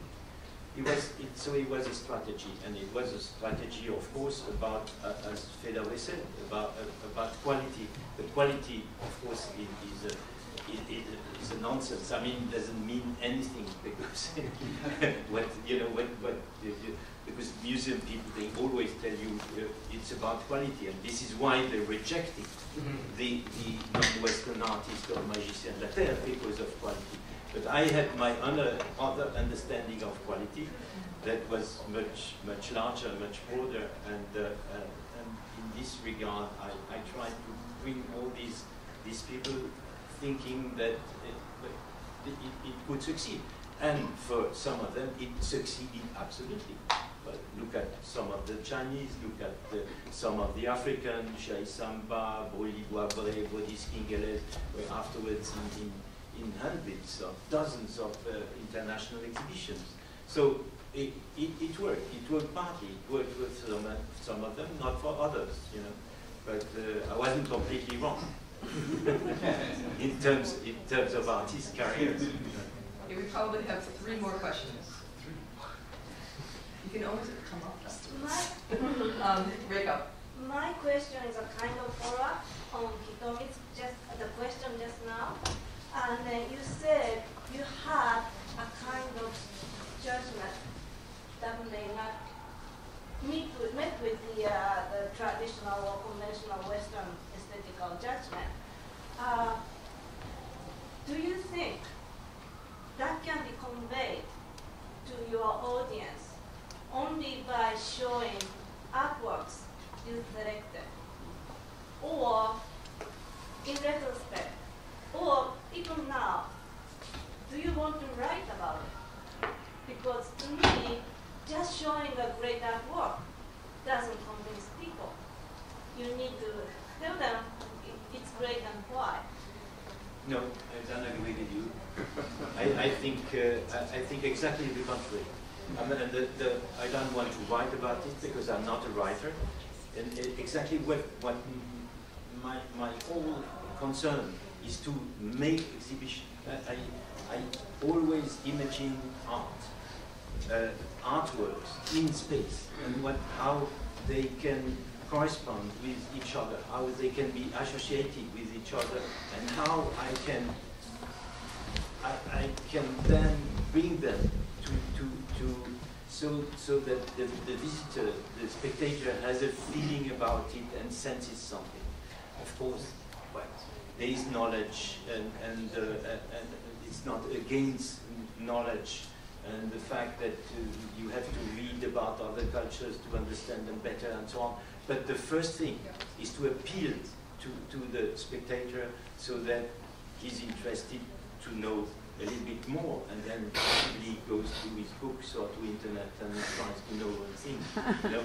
But back then, but it's not about. I mean, this is exactly what I'm fighting. Is this extreme superlative of discourse that we have nowadays, and that hides sometimes the works of art. With this criteria of politics nowadays and post-colonialism as well, and nobody asks anymore what is really the feeling that he has in front of the work. And most of the exhibition I'm working for, I made recently, and one I'm planning now in 2 years in Paris, is exactly about that. It's about visual thinking. Visual thinking is something very important. To the contrary of what some scholars stated, you don't need to put a name on anything to know it.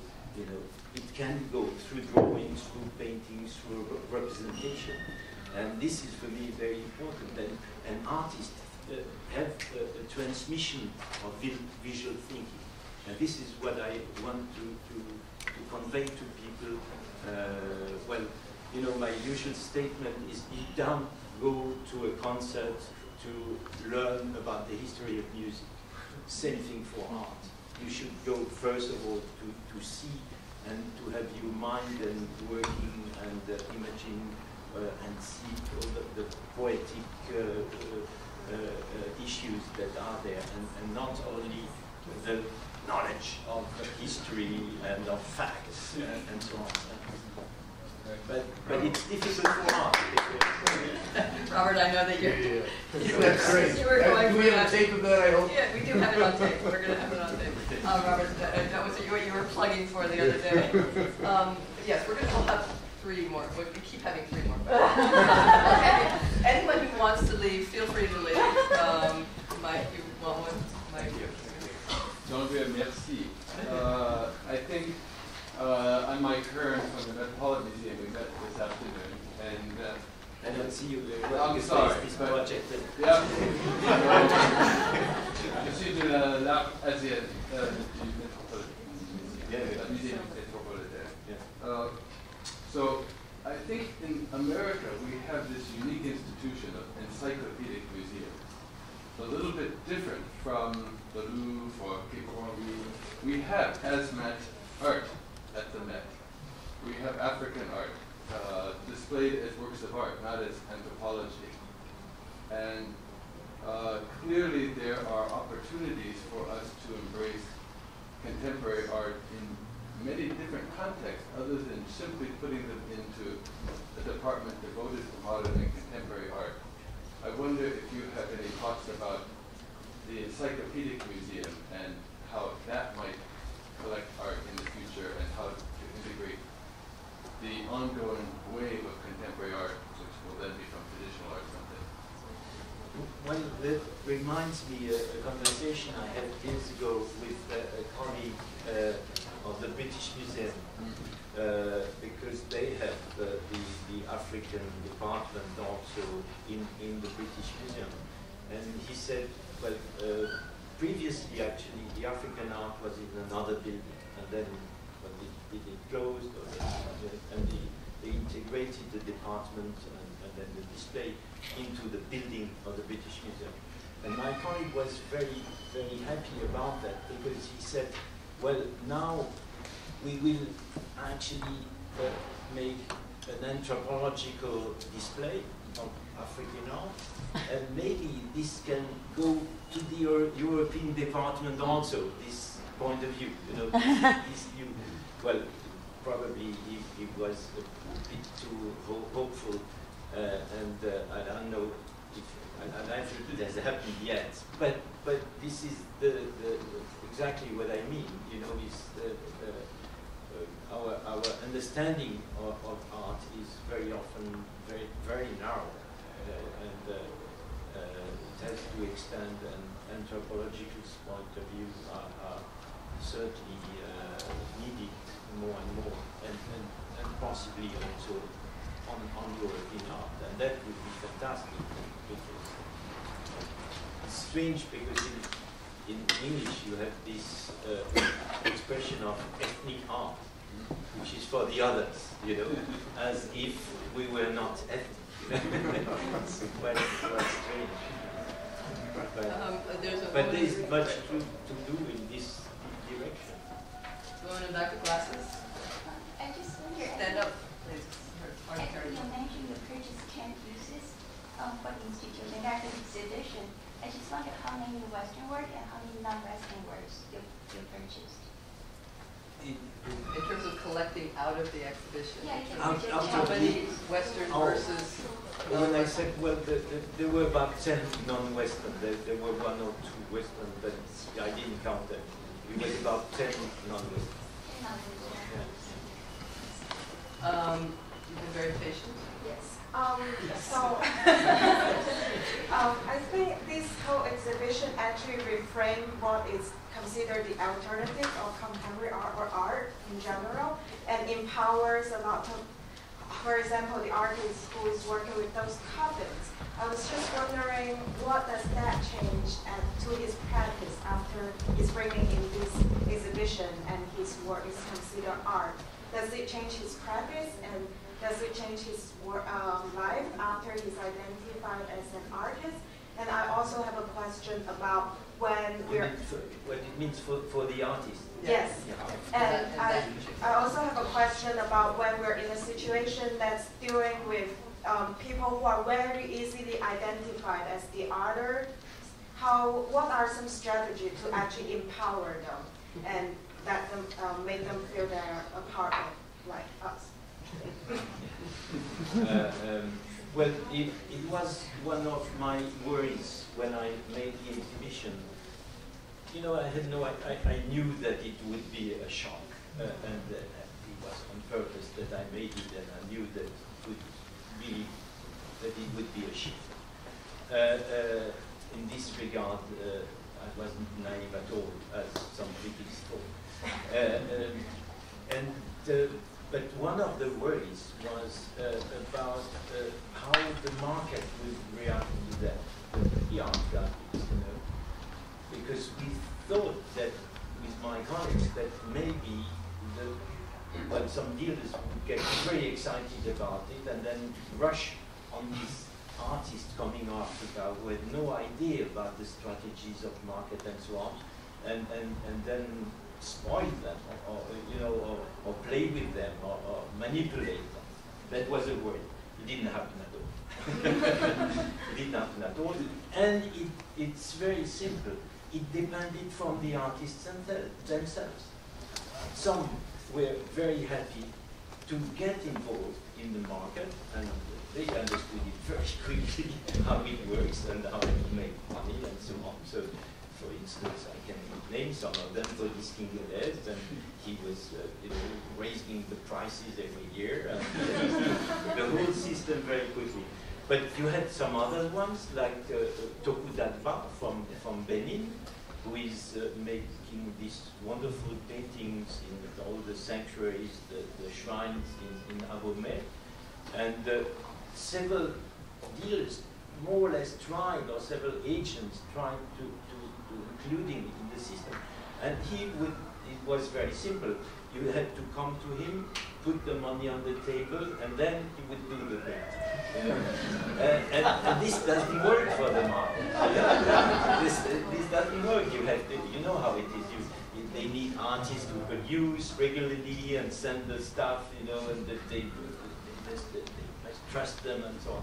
So the ones who didn't want, or because they didn't understand, they didn't want to get involved in this system, just stayed out of it, So and then I would say very well, the fact of not being another, at least at that time, things have changed since 25 years, is certainly the fact of moving or coming regularly to the centers, to the so-called centers. I mean, all this thing of center and periphery that was, well, one of the ways to see things at that time also has totally, well, not for the big money, of course, but has disappeared.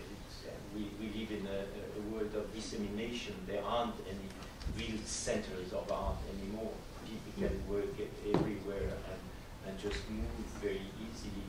And I think so, well, it has to do a little bit with being in one of these places where the art world is efficient in this network. But I think the ones who had the chance to make a career afterwards, it was no problem for them afterwards. Okay, now we're really going to be strict about this. Michelle. I have a question about the audience reception.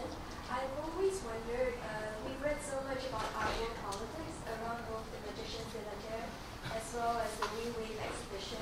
I've always wondered who were the people who were actually there, and how many people attended, who were the people who were actually seeing, besides reading what you can read from what the books have written, like. Well, for some personal reasons, well, I had to divide the show into these two places, as I said, the part was in the Centre Pompidou, the other part at La Villette. But actually, originally, the show was programmed for La Villette. This was a mistake, but a mistake I couldn't avoid. And which means that most of the Parisians, most of the audience, or most of the public came to Centre Pompidou. That was about 200,000 people. and we lost half of them in between. Because for Parisians, going to La Villette is remote subway station, almost at the edge of the city, and it's too far.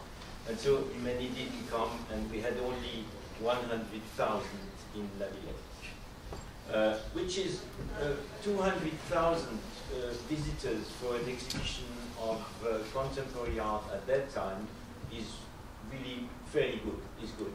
It's a good break. But I like to think that most of the people who saw La Villette were foreigners, because the foreigners who came to see the show of course, went to the two venues, and many Parisians were too lazy and didn't see the second part. And this brought probably also to some misunderstanding and criticism, because they didn't see the very spectacular part of La Villette. So, and then it's nowadays it's so funny, because I meet people who have seen the show and tell me, and I know that collectors or people, I know that they hated it at the time. they didn't even say hello to me for a while and so on. And now they say, oh, Jean-Hubert, I remember he was such a beautiful show, it was fantastic. So the memory is very flexible. Okay, hold on 1 second. Fei Dawei wants to add something to this discussion. 对，我就稍微补充一下，这个展览实际上，这么重要的一个展览，实际上观众，特别是 La Villette 的观众，不是那么很理想，就是里边有一个很重要的原因，是因为这个展览在举办的时候，这个正好是在开幕之前，正好是天安门广场事件闹得非常热的这个严重的时候，所以这个他们每天准备好的在报纸上各种刊物上准备好的宣传资料，都被天安门广场的事情给冲掉了，所以大量的这个宣传的这个上面的损失非常非常大，所以我一到巴黎，他就对我有点不高兴。So for an exhibition as important as Magiciens, the attendance for the Villette session was not ideal, partly because it happened right after, it opened right after the Tiananmen Square incident in China, so a lot of the media attention had been diverted to cover those, the events that are erupting out of China instead of the show. So when Fei Dawei went to France, Jean-Hubert was a little pissed. Because what's pointed, I think because what's going on in China. Yeah, ta faute.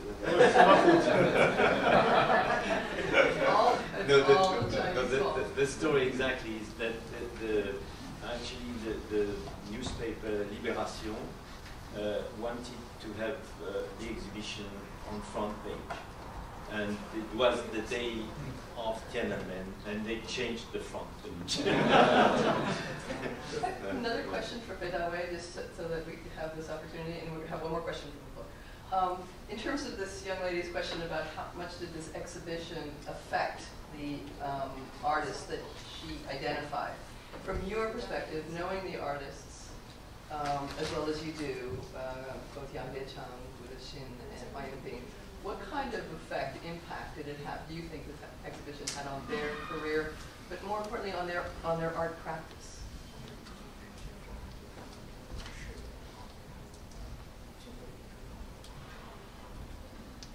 当然，对这个三立艺术家的，不仅是对这个三立艺术家的生涯、艺术生涯非常重要，而且还引出了非常多的，整个在整个中国当代美术史上，还有了一个就是发生了一个很大的影响。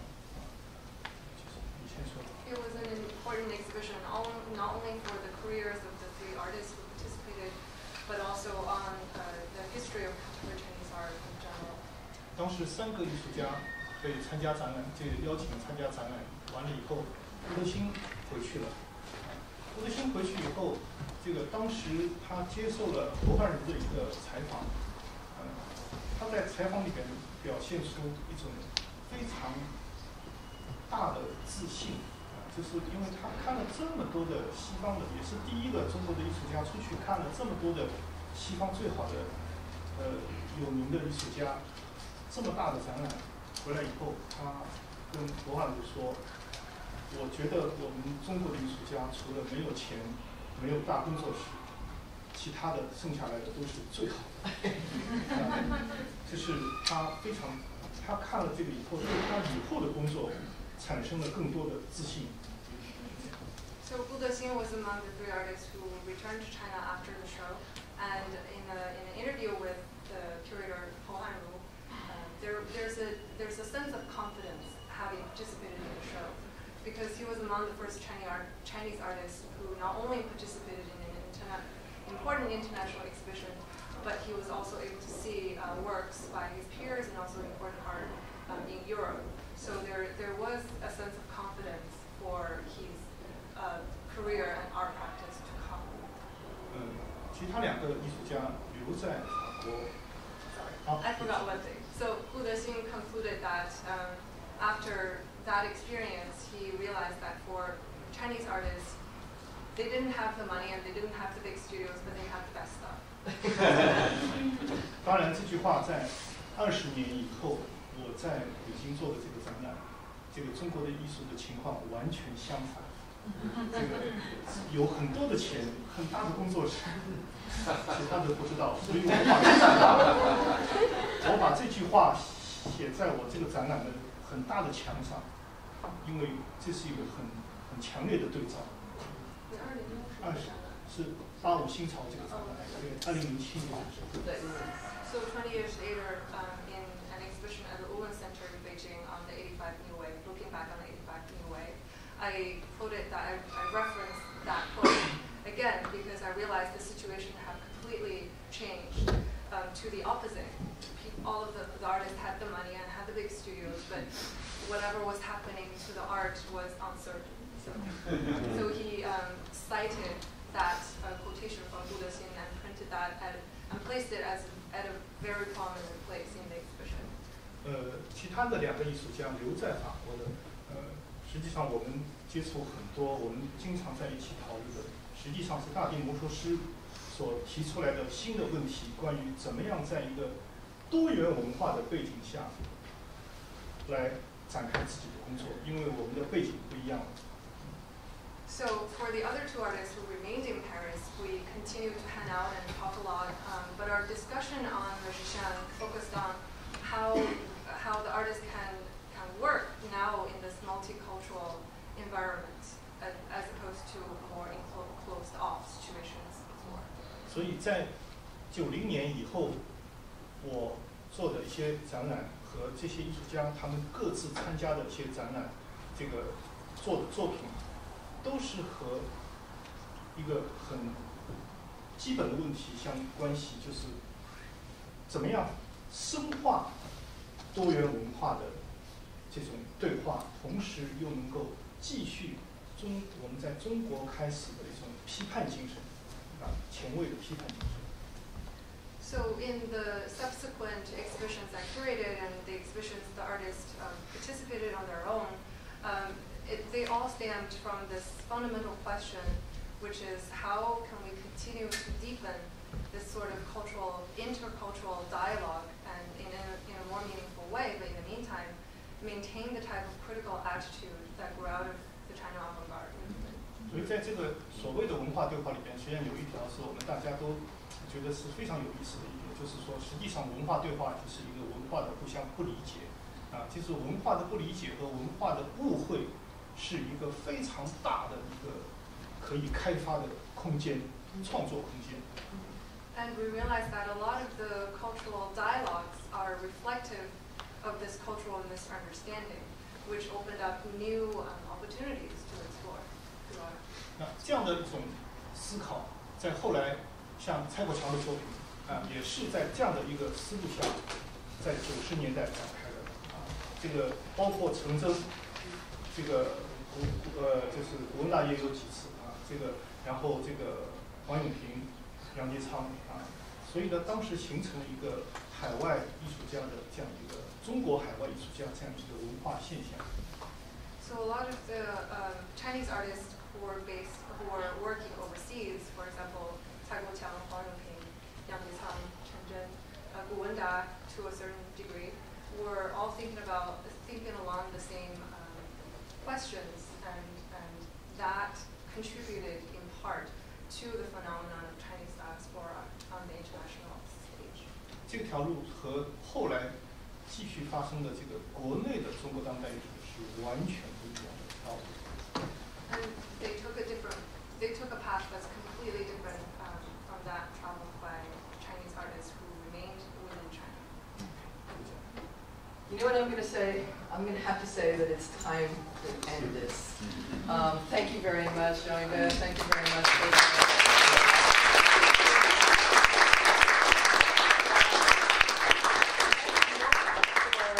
These two gentlemen here. Thank you for your questions and your patience.